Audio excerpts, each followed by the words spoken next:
Çoğunuz geçen ben Boca'da malin aldım öyle. İki kız turasar Boca'da. Boca'daki malina 1 kilogram 900 gram iken. Ne geldi? Qancha karam deb olmaysizlar? Men 3 kilogram depsin. 90 tejerin alayın degende 90 so'mdan berem degenden tushgan. Biroq 300 so'm algansın, 200 so'mdan açıp bergensin.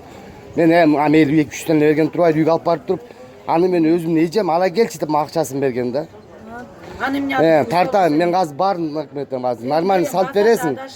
Ja ne üçün sen onu tarazan tekten 3 sen negiz tarazan görsetken 3 kilogram 40 gram ile 400 gram dep görsetken. Al ne üçün 3 kilogram dep turanan qayta sen maga bergenin 1 kilogram 900 gram bolup kalat. Adashib qolsam sal. Ja nege uara kılasın? Oşonu aytçı, nege aldaysın elde? Sen bu çakkan de tarazan görsetken 3 kilogram 400 gram dep görsetken.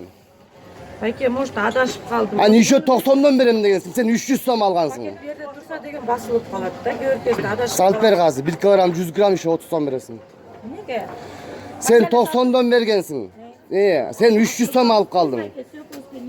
Çok men nerf boldum. Men yiyeceğim alıp gelip yiyeceğim. Ya onun 3 kilogram bir de yok 3 kilogram çıkpay tanın.